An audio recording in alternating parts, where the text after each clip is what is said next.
మీ పిల్లలు maths science లో dull గా ఉన్నారా? 100% మార్క్స్ కావాలంటే ఆన్లైన్ ట్యూషన్ ట్యుటోరిక్స్ లో జాయిన్ అవ్వండి. ఆంధ్రప్రదేశ్ లో ఏడాది కూటమి పాలన ఏ విధంగా సాగింది? ప్రజల్లో పాజిటివ్ ఉందా, నెగిటివ్ ఉందా? జూన్ 4వ తేదీన రిజల్ట్ వచ్చి ఏడాది కంప్లీట్ అయింది. జూన్ 11వ తేదీకి ప్రభుత్వం ఏర్పడి ఏడాది అవుతుంది. ఈ నేపథ్యంలో ఓటర్ సంస్థ ఏపీలో ప్రభుత్వ పనితీరు పైన పబ్లిక్ నుంచి ఫీడ్బ్యాక్ సేకరించింది. అది ఏ విధంగా ఉందో ఆ రిపోర్ట్ ఏం చెప్తుందో ఒకసారి విశ్లేషించేటువంటి ప్రయత్నం చేద్దాం. గత ఎలక్షన్స్లో 2024 ఎలక్షన్ సమయంలో ఆంధ్రప్రదేశ్లో కూటమి ప్రభుత్వం ఏర్పడేటువంటి అవకాశాలు ఉన్నాయని చెప్పని ఎగ్జిట్ పోల్స్లో కానీ సర్వే కానీ ప్రీ పోల్ సర్వేలో కూడా ఈ సంస్థ చెప్పింది. సో ఇప్పుడు ఏడాది పాలనకు సంబంధించి ఓటా సంస్థ, ఇది ఓటా అంటే voice of Telangana and Andhra అనేటువంటి పేరుతో హైదరాబాద్ ఆర్గనైజేషన్, హైదరాబాద్ నుంచి నడిపించేటువంటి ఆర్గనైజేషన్ ఇది. కూటమి పాలనకు ఏడాది సర్వే రిపోర్టు మే 20వ తేదీ నుంచి జూన్ 5 వరకు ఈ శాంపిల్ కలెక్షన్ సేకరించారు. దాని ఫీడ్బ్యాక్ రూపంలో ఈ సంస్థ ఇచ్చింది. సో మొత్తం శాంపిల్స్కి సంబంధించినటువంటి డేటాను కూడా ఇందులో ఇచ్చారు. 1950 శాంపిల్స్ తీసుకున్నారు. సర్వే విధానం వచ్చేసి ర్యాండమ్ మెథడాలజీని అనుసరించారు. పురుషులు 61% మంది, మహిళలు 39% మంది. వయసు ఆధారంగా చూస్తే 18 నుంచి 25, 26 నుంచి 35, 36 నుంచి 45, 46 నుంచి 55, 56 నుంచి 65, ఆ పైన 65. సో అందులో కూడా రేషియోస్ ఫాలో అయ్యారు. ఇందులో మళ్ళీ పని ఆధారంగా ప్రభుత్వ నిరుద్యోగులు, రైతులు, కూలీలు, ప్రభుత్వ ఉద్యోగులు, ప్రైవేట్ ఉద్యోగులు, రిటైర్డ్ ఉద్యోగులు, గృహిణులు, కార్మికులు, పెన్షన్దారులు, చిరు వ్యాపారులు, వీళ్ళందరినీ కూడా ఇందులో ఇన్వాల్వ్ చేశారు. ఆ పర్సంటేజ్కి సంబంధించినటువంటి డేటా కూడా ఇచ్చారు. సో ఎక్కువ పర్సంటేజ్, మేజర్ పర్సంటేజ్ ఇక్కడ చూస్తే కనుక ప్రైవేట్ ఉద్యోగుల నుంచి, మహిళల నుంచి సేకరించారు. ఇందులో ఈ రేషియోస్ వైజ్గా మనం చూసినప్పుడు సో ఓవరాల్గా ఈ సర్వే ఏం చెప్తుంది? 1 ఇయర్ రిపోర్టు, ఆంధ్రప్రదేశ్ ప్రభుత్వానికి సంబంధించిన ప్రోగ్రెస్ రిపోర్ట్ ఏ విధంగా ఉంది చూద్దాం. ఇది ఏడాది కూటమి పాలన ఎలా ఉంది అనేది ఒక మొత్తం 15 ప్రశ్నలు ఇందులో ఉన్నాయి. 15 ప్రశ్నలతో పాటు కొన్ని అనుబంధ ప్రశ్నలు కూడా దానికి రెడీ చేశారు. పబ్లిక్ ఒపీనియన్ నుంచి వచ్చినటువంటి ఫీడ్బ్యాక్ను కూడా ఇందులో పాయింట్స్ రూపంలో ఇచ్చారు. సో ఏడాది పాలన ఎలా ఉందనే దానిపైన 55% మంది బాగుందని చెప్పని టిక్ పెట్టారు. బాగోలేదు అన్నవాళ్ళు 21% మంది ఉన్నారు. పర్వాలేదు అన్నవాళ్ళు 15% మంది ఉన్నారు. అంటే ఒక యావరేజ్గా చూస్తే కనుక ఇవి రెండు కూడా కలుపుకోవాల్సిన పరిస్థితి ఉంటుంది. 55, 15 అంటే దగ్గర 70% మంది పాజిటివ్గానే ఉన్నారు ప్రభుత్వానికి అనేటువంటి సంకేతాలు క్లియర్గా ఇచ్చారు. ఇక బాగోలేదు అన్నవాళ్ళు, చెత్తగా ఉంది అన్నవాళ్ళు 21 అంటే 30% మంది వీళ్ళు మిగిలారు. సో ఇది ఫీడ్బ్యాక్. 1 ఇయర్లో కూటమి ప్రభుత్వం, చంద్రబాబు నాయుడు, పవన్ కళ్యాణ్, బీజేపీ నుంచి చూస్తే కనుక ప్రధానమంత్రి నరేంద్ర మోడీ. సో వీళ్ళు ముగ్గురు కలిసికట్టుగా చేసినటువంటి హామీలు కానీ, గెలిచిన తర్వాత అనుసరిస్తున్నటువంటి విధానం కానీ, రాష్ట్ర అభివృద్ధి, అభ్యున్నతి, అమరావతి నిర్మాణం, పోలవరం నిర్మాణం, సమగ్ర ప్రణాళికలు అనేటువంటి విషయంలో 70% మంది ప్రజలు సుముఖంగా ఉన్నారు, కూటమికి అనుకూలంగా ఉన్నారు. కూటమి ప్రభుత్వం అనుసరిస్తున్నటువంటి పాలనా పద్ధతులకి సానుకూలంగా స్పందించారని అనుకోవచ్చు. ఇక సూపర్ 6 హామీలు అమలవుతాయి. ఇదే కదా చర్చ. ఇప్పుడు విపక్షాలు పదే చెప్తుంది ఒక్క హామీ కూడా నెరవేర్చలేదని. కానీ ఇక్కడ పబ్లిక్ ఒపీనియన్ ఎలా ఉందో చూద్దాం. అమలవుతాయి అన్నవాళ్ళు 55% మంది ఉన్నారు. కావు అన్నవాళ్ళు 26% మంది ఉన్నారు. కొన్ని మాత్రమే అన్నవాళ్ళు 15% మంది ఉన్నారు. ఇప్పుడే చెప్పలేవు అన్నవాళ్ళు 4% మంది ఉన్నారు. సో ఆ లెక్కను చూసినా కానీ ఇక్కడ 70% ఫీడ్బ్యాక్ మళ్ళీ ఇక్కడ కూడా వస్తుంది. పథకాలపైన కూడా కూటమి ప్రభుత్వం పట్ల విశ్వసనీయత ఉంది అనేటువంటి సంకేతాలు చాలా స్పష్టంగా ఈ ఫీడ్బ్యాక్ను బట్టి మనం అర్థం చేసుకోవచ్చు. అన్ని పథకాలు ఒకేసారి అమలు చేయలేకపోవచ్చు, దశల వారీగా అమలు చేయొచ్చు, కొన్ని అమలు చేయొచ్చు. సో ఇచ్చిన హామీల విషయంలో అమలవుతున్నటువంటి విధానంలో ఒక బేరీజు వేసుకునేటువంటి పరిస్థితి ఆంధ్రప్రదేశ్లో కనిపిస్తుంది అనేది ఈ ఫీడ్బ్యాక్ నుంచి మనం అర్థం చేసుకోవచ్చు. కూటమి ప్రభుత్వం 5 ఏళ్ళు సజావుగా ఉంటుందా అంటే ఉంటుంది అన్నవాళ్ళు 62% మంది ఉన్నారు. అక్కడ నంబర్స్ చాలా గట్టిగా ఉన్నాయి. తెలుగుదేశం పార్టీకి, జనసేనకి అందరికీ 93% రిజల్ట్తో ఉన్నారు. కాబట్టి ఖచ్చితంగా ప్రభుత్వం స్థిరంగా ఉంటుందన్న విషయంలో మాత్రం 62% మంది అన్నారు. ఉండదు అనేవాళ్ళు 12% మంది అన్నారు. చెప్పలేం అనేవాళ్ళు 9% మంది అన్నారు. విభేదాలు వస్తాయి అనేవాళ్ళు 17% మంది అన్నారు. సో ఇవన్నీ కూడా కామన్. ఈ ఫ్యాక్టర్స్ అన్నీ పక్కన పెట్టి చూస్తే కూడా 62% మంది కూటమి ప్రభుత్వం 5 ఏళ్ళు బాగుంటుంది అనేటువంటి సంకేతాలు ఇస్తున్నారు. ఇక ఏపీ రాజధాని నిర్మాణం జరుగుతుందా? ఇది కూడా ఇంట్రెస్టింగ్ క్వశ్చన్. జరుగుతుంది అన్నవాళ్ళు 67% మంది ఉన్నారు. జరగదు అని చెప్పేవాళ్ళు 19% మంది ఉన్నారు. ఇక చెప్పలేమన్న వాళ్ళు 6% మంది ఉన్నారు. ఇది మొత్తం కలిపితే ఇక్కడ 25% కనిపిస్తుంది. గ్రాఫిక్స్ మాత్రమే అనేవాళ్ళు 8% మంది ఉన్నారు. ఓకే, వీళ్ళని కూడా కలుపుకోవాలి. ఇది 33% మంది అవ్వదు అనుకునే వాళ్ళు ఉన్నారు. సో ఆ లెక్కను చూస్తే కూడా ఇక్కడ 67% మంది ఆంధ్రప్రదేశ్ ప్రభుత్వం రాజధాని నిర్మాణాన్ని పూర్తి చేస్తుంది అనేటువంటి విశ్వాసంతో ఉన్నారు. ఈ ఓటా ఇంకొన్ని ఆసక్తికరమైనటువంటి ప్రశ్నలు ఉన్నాయి. వైసీపీ నేతలు, కార్యకర్తల పట్ల కక్ష సాధింపు ఉందా అంటే ఉంది అన్నవాళ్ళు కూడా 61% మంది ఉన్నారు. వైసీపీ నేతలు, కార్యకర్తల పట్ల కక్ష సాధింపు ఉందా అంటే ఉంది అని 61% మంది నమ్ముతున్నారు. లేదు అని 39% మంది నమ్ముతున్నారు.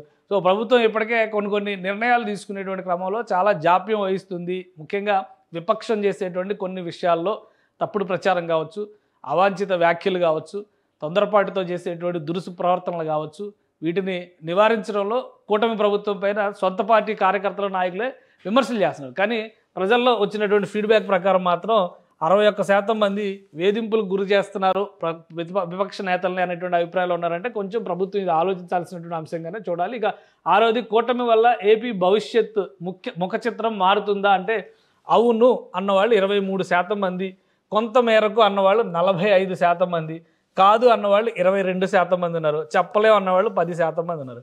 సో కొంతవరకు ఇది కొంత పాజిటివ్ అన్నట్టుగానే చూడాల్సి ఉంటుంది. ఇక్కడ కూడా 23-45% మంది కనిపిస్తున్నారు కాబట్టి సో కూటమి ప్రభుత్వం ఇంకా కష్టపడాల్సినటువంటి అవసరం అయితే ఈ ప్రశ్నను బట్టి మనం అర్థం చేసుకోవచ్చు. ఇక కూటమి ఎమ్మెల్యేలు ప్రజా సమస్యలు వింటున్నారా? వింటున్నారు అని చెప్తున్నారు. 54% మంది వింటున్నారనేటువంటి విషయంలో కన్ఫర్మేషన్ ఇచ్చారు కూటమి నాయకత్వానికి.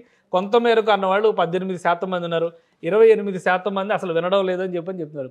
సో కాంక్రీట్గా మీరు మొత్తం టోటల్ ఇప్పటివరకు వచ్చిన క్వశ్చన్స్ చూస్తే పూర్తిగా ఈ ప్రశ్నలో చెప్పినటువంటి అభిప్రాయానికి వ్యతిరేక స్వరం వినిపిస్తున్న వాళ్ళు 25-28% అయితే కనిపిస్తున్నారు. ఇది ఫిక్స్డ్ డిసెంట్ అన్న అవ్వాలి, లేదా వైసీపీ ఫేవర్గా ఉండేటువంటి కార్యకర్తల మనోభావాలన్నా అయి ఉండాలనిపిస్తుంది. కూటమి ప్రభుత్వం అన్ని కులాలని సమానంగా చూస్తున్నదా అంటే చూడటం లేదు అన్నవాళ్ళు 31% మంది ఉన్నారు, 69% మంది ఉన్నారు. చూస్తున్నదే అన్నవాళ్ళు 31% మంది ఉన్నారు. సో ఇది ఒక్కసారి ఆలోచించాల్సినటువంటి అంశం. 69% మంది అన్ని కులాలని సమానంగా చూడడం లేదు అని భావిస్తున్నారు. సో ఇది చాలా ముఖ్యమైనటువంటి అంశం. 31% మంది మాత్రమే చూస్తోంది అని నమ్ముతున్నారు. సో కూటమి నాయకత్వం ఈ ప్రశ్నకి సమాధానాన్ని సరిచేసుకునేటువంటి ప్రయత్నం చేయాల్సి ఉంటుంది. అన్ని వర్గాలని, అన్ని కులాలని, అన్ని మతాలని కలుపుకుని వెళ్తేనే రాజకీయ భవిష్యత్తు ఎవరికైనా కానీ, రాష్ట్రానికైనా కానీ, పాలకులకైనా, ప్రభుత్వాలకైనా కానీ. సో ఇది ఆలోచించాల్సినటువంటి ప్రశ్న. దీనికి ఆసక్తికరమైనటువంటి సమాధానం వచ్చి ఇక జగన్ అసెంబ్లీకి రావాలా వద్దా? ఇది ఇంకా ఇంట్రెస్టింగ్ క్వశ్చన్. ఇది జగన్ అసెంబ్లీకి రావాలని 80% మంది ప్రజలు కోరుకుంటారు.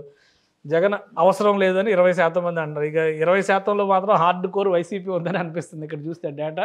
సో 80% మంది జగన్మోహన్ రెడ్డి గారు అసెంబ్లీకి రావాలి, ప్రజా సమస్యల మీద మాట్లాడాలి అని కోరుకుంటున్నారు. సో ఈ డేటా చూసిన తర్వాత, ఈ ఫీడ్బ్యాక్ చూసిన తర్వాత వైసీపీలో ఏమైనా మార్పులు చేర్పులు అంటే ఆలోచనలో మార్పులు ఏమైనా వస్తాయేమో చూద్దాం. అసెంబ్లీకి వచ్చి జగన్మోహన్ రెడ్డి ప్రజా సమస్యలపైన పోరాడాలని చెప్పని కోరుకుంటున్న వాళ్ళు 80% మంది. ఇక పవన్ కళ్యాణ్ని నడిపిస్తున్నది బీజేపీయే అనే ప్రచారాన్ని నమ్ముతున్నారా అంటే అవును నిజమే. 94% మంది పవన్ కళ్యాణ్ బీజేపీ చెప్పు చేతల్లో ఉన్న మనిషి అని నమ్ముతున్నారు. 6% మంది మాత్రమే కాదు ఆయన స్వతంత్రుడు అని నమ్ముతున్నారు. సో ఇది జనసేన పార్టీకి ఒక ఝలక్ ఇచ్చేటువంటి సమాధానంగా చూడాల్సి ఉంటుంది. 94% మంది ఆయన బీజేపీ చెప్పు చేతల్లో ఉండే మనిషి అని నమ్ముతున్నారంటే ఆ పార్టీకి సంబంధించి స్వతంత్రత కావచ్చు, స్వేచ్ఛగా పార్టీ నిర్ణయాలు, పార్టీ నడిపించేటువంటి విధానం, ఇందులో కొంత లోపభూయిష్టమైనటువంటి పద్ధతులు ఉన్నాయి. బీజేపీ ఐడియాలజీలో లేదా బీజేపీ ఆడించినట్టుగా పవన్ కళ్యాణ్ ఆడుతున్నారనేటువంటి అభిప్రాయం ఈ సమాధానంలో వస్తుంది. సో మొత్తం పవన్ కళ్యాణ్కి సంబంధించి కానీ, జనసేన పార్టీకి సంబంధించినటువంటి నాయకత్వం కానీ ఈ ప్రశ్నకి సమాధానాన్ని చూసిన తర్వాత ఆలోచించాల్సినటువంటి అంశం. ఇక ఎప్పటికిప్పుడు ఎన్నికలు వస్తే మళ్ళీ కూటమికి ఓటు వేస్తారా అంటే ఇది కూడా కూటమికి మంచి పాజిటివ్స్ అయినా. 56% మంది యాక్చువల్గా ఎలక్షన్స్లో గెలిచినప్పుడు వీళ్ళకి 55% వచ్చింది మరి మొత్తం కలిపి. కానీ ఇప్పుడు మాత్రం 56% మంది మేము ఓటేస్తాం అంటున్నారు. వేయం అన్నవాళ్ళు 27% మంది ఉన్నారు, చెప్పలేము అన్నవాళ్ళు 17% మంది ఉన్నారు. అంటే ఇది చివరిలో లిస్ట్ డిసైడ్ అయ్యింది అనమాట. అప్పుడు అక్కడ వచ్చేటువంటి తాయిలాలు, ప్యాకేజీలు, వీటి ఆధారంగా జరిగే ప్యాకేజ్ ఇది కావచ్చు 17% మంది. సో మొత్తం మీద కూటమికి మాత్రం మంచి పాజిటివ్ సైన్గానే చూడాలి. 56% మంది మళ్ళీ ఇప్పటికిప్పుడు ఏడాది తర్వాత ఎలక్షన్స్ వచ్చినా కానీ కూటమి నాయకత్వానికే ఓట్లు వేస్తామని చెప్తున్నారు. సో ఇది కూటమి నిలబెట్టుకునేటువంటి ప్రయత్నం చేయాలి. ఇక జగన్మోహన్ రెడ్డిని అరెస్ట్ చేస్తారా అనే ప్రశ్నకి చేస్తారు అని 34% మంది నమ్ముతున్నారు. సో 27% మంది అరెస్ట్ చేయరు అని చెప్తున్నారు. చెప్పలేం అని 25% మంది చెప్తున్నారు. ఇప్పటికే ఆలస్యం అయిందని నమ్ముతున్న వాళ్ళు 14% మంది ఉన్నారు. వీళ్ళు మాత్రం హార్డ్ కోర్ టీడీపీ కార్యకర్తలు అయి ఉంటారు. వీళ్ళు జగన్మోహన్ రెడ్డిని అరెస్ట్ చేయాలని భావిస్తున్న వాళ్ళు అనమాట. సో ఓవరాల్గా అరెస్ట్ అయ్యేటువంటి అవకాశాలు ఎక్కువగా ఉన్నాయని మెజారిటీ 37% మంది నమ్ముతున్నారు. ఇప్పటికే ఆలస్యం అయిందన్న వాళ్ళు వీళ్ళని కలిపి చూస్తే కనుక ఆల్మోస్ట్ 48% మంది అరెస్ట్ చేయాలి, అరెస్ట్ చేసే అవకాశం ఉంది, అరెస్ట్ చేసి తీరాలనేటువంటి అభిప్రాయంతో ఉన్నట్టుగా కనిపిస్తుంది. సో ఇది కాలం నిర్ణయించాల్సినటువంటి అంశం. ఇది హైపోథెటికల్ క్వశ్చన్ కాబట్టి లోకేష్ని చంద్రబాబు సీఎం చేస్తారా? ఈ ప్రశ్నకి చేస్తారు అని 16% మంది చెప్తున్నారు. అలానే చెయ్యరు అని 27% మంది చెప్తున్నారు. సమయం ఉంది అని 42% మంది చెప్తున్నారు. పవన్ అడ్డుకుంటారు అని 15% మంది నమ్ముతున్నారు. ఇది జనసేన వర్గం అయి ఉండొచ్చు. పవన్ గారు అడ్డుకుంటారు ఎట్టి పరిస్థితుల్లో అని చెప్పి నమ్ముతున్నారు. సో అది ఖచ్చితంగా ఇది హైపోథెటికల్ క్వశ్చన్. ఎప్పుడు ఏంటి అనేది తర్వాత డిసైడ్ అవుతుంది. ఇప్పుడు కూటమి నడుస్తున్నటువంటి సమన్వయాన్ని బట్టి అయితే ఈ ప్రశ్న ప్రస్తుతానికి ఉత్పన్నం అయ్యేటువంటి ప్రశ్నలా కనిపించడం లేదు. రైట్, డిప్యూటీ సీఎంగా పవన్కి ఎన్ని మార్కులు వేస్తారు అనే దానికి 25 మార్కులు 25 పైన అంటే 25% పైన వేసేవాళ్ళు 94% మంది ఉన్నారు. 50% పైన వేసేవాళ్ళు 6% మంది ఉన్నారు. అంటే మొత్తం 100% ఇక్కడే ఈ లెక్కలోనే కలిసిపోతుంది. సో పవన్ కళ్యాణ్ పనితీరు ఇంకా ఇంప్రూవ్ చేసుకోవాల్సిన అవసరం ఉంది అన్నట్టుగా కనిపిస్తుంది ఈ డేటాను బట్టి చూస్తే. ఇక నెక్స్ట్ క్వశ్చన్, సీఎంగా చంద్రబాబు నాయుడుకి ఎన్ని మార్కులు వేస్తారు అంటే 50 మార్కులు పైన వేసేవాళ్ళు 63% ఉన్నారు. 50 మార్కుల కంటే పైన వేసేవాళ్ళు 63% మంది ఉన్నారు. సో 25 మార్కులు పైన వేసేవాళ్ళు 27% మంది ఉన్నారు. 75 మార్కులు పైన వేసేవాళ్ళు 8% మంది ఉన్నారు. 100 మార్కులు వేసేవాళ్ళు 2% మంది ఉన్నారు. సో చంద్రబాబు నాయుడు ముఖ్యమంత్రిగా సక్సెస్ అయ్యారు అని చెప్పొచ్చు. దీన్ని బట్టి చూస్తే ఆయన కష్టపడుతున్నారు, మిగతా వాళ్ళ పరిస్థితి ఏంటనేది చూడాలి. ఇక కీలకమైనటువంటి కామెంట్స్ మొత్తం ఈ సర్వేలో వచ్చినటువంటి కొన్ని పాయింట్స్ ఉన్నాయి. ఇందులో ఒకసారి చూద్దాం. ఉచిత పథకాలకు కేర్ ఆఫ్ జగన్ డెవలప్మెంట్ కావాలంటే బాబే దిక్కు, వీళ్ళు ఇచ్చినటువంటి స్లోగన్స్ లాగా ఉన్నాయి ఇవి. యువగళంతో రాజకీయంగా మరో మెట్టు లోకేష్ పైకెక్కాడు. జగన్ మీద చంద్రబాబు జాలి చూపించిన లోకేష్ మాత్రం వదిలిపెట్టాడు. ముందు చూపున్న వాడు కనుక చంద్రబాబు నాయుడు అమరావతిని రీస్టార్ట్ చేశారు. ఈ 5 ఏళ్లలో కూడా అన్ని పనులు కావు, మరోసారి కూడా బాబునే గెలిపించుకోవాలి. టీడీపీతో పొత్తు వల్లే జనసేన గెలిచింది, లేకపోతే అంత సీన్ లేదు. ఓడిన చోట గెలవడం లోకేష్ రాజకీయానికి అర్థం పడుతుంది. ఫ్యూచర్ లీడర్ లోకేష్ అని అర్థమైపోతుంది. లోకేష్ని ఇప్పుడే సీఎం చేయకపోవడం మంచిది. ఇష్టపడి కూటమిని గెలిపించాం, కొంచెం కష్టమైనా భరించాల్సిందే. రాజధాని కోసం చంద్రబాబు పడుతున్న కష్టానికి ప్రజల్లో గుర్తింపు. చివరి 2 సంవత్సరాలైనా లోకేష్ని సీఎం చేయాలంటున్న టీడీపీ క్యాడర్. జగన్ అసెంబ్లీకి రావాలని ప్రజల తరపున మాట్లాడాలని డిమాండ్. సూపర్ 6 అని ఒక్క 6ఏ కొట్టారు. సంవత్సరం నుంచి పెద్దగా చేసింది ఏమీ లేదు. వైసీపీ నేతల మీద దాడులు, కేసులు పెరిగాయి. పెన్షన్ పెంచి ఇవ్వడం తప్ప మిగతా హామీల సంగతి ఏంటి? ఇంకో 6 నెలలు అయితే టీడీపీకి జనసేనకి గొడవలు పెరుగుతాయి. మొత్తం ఏపీ పన్నులతో ఒక్క అమరావతినే డెవలప్ చేస్తారా? మహిళలకు ఉచిత బస్సు ఇస్తే తెలంగాణకు మించి గొడవలు జరుగుతాయి. జనసేన చాప కింద నీరులా విస్తరిస్తోంది. పవన్ అదే పనిలో ఉన్నారు. డిప్యూటీ సీఎంగా కన్నా పవర్ స్టార్గానే పవన్ అంటే ఇష్టం. అన్న క్యాంటీన్లు పేదల కడుపు నింపుతున్నాయి. వైసీపీకి ఓటేశారన్న కారణంతో కొన్ని కులాలకు ఇబ్బంది. జూనియర్ ఎన్టీఆర్ను తొక్కేస్తున్నారని అర్థమవుతూనే ఉంది. సో ఇవన్నీ ఒకవైపు అన్ని వైసీపీ కార్యకర్తల మనోగతాలు, ఇంకోవైపు అన్ని టీడీపీ కార్యకర్తల మనోగతాల్లా వచ్చింది. మొత్తానికి ఇవి కొన్ని కామెంట్స్, వాళ్ళు ఇచ్చినటువంటి ఫీడ్బ్యాక్. ఇది ఇంకా కొన్ని ఉన్నాయి. మోడీతో బాగుంటున్నారు కనుక డెవలప్మెంట్పై ఆశలు ఉన్నాయి. వాలంటరీ వ్యవస్థను తొలగించడం సరైనటువంటి పద్ధతి కాదు. అలానే సంక్షేమ పథకాల విషయంలో ప్రజలు జగన్నే గుర్తు చేసుకుంటున్నారు. అన్ని పథకాలు ఇచ్చినా జగన్ ఎందుకు ఓడిపోయాడో మరి. వైసీపీ ఓటమి వెనుక కుట్ర జరిగిందని అనుకుంటున్నాం. రైతులు, నిరుద్యోగులకు ప్రభుత్వం ఇంకా ఏం చేయలేదు. కేసులకు భయపడి వైసీపీ కార్యకర్తలు సైలెంట్గా ఉంటున్నారు. సనాతన ధర్మం బువ్వ పెడుతుందా, నీళ్లు పోస్తుందా? ఆ పవన్ కళ్యాణ్కి ఎప్పటికీ అర్థం కాదు. అన్ని బ్రాండ్లు, నాణ్యమైన లెక్కర్ ఇప్పుడే దొరుకుతోంది. అదే సమయంలో బెల్ట్ షాపుల సంఖ్య కూడా పెంచేశారు. మావోయిస్టుల ఎన్కౌంటర్పై బాబు, పవన్ కళ్యాణ్ మాట్లాడకపోవడం దారుణం.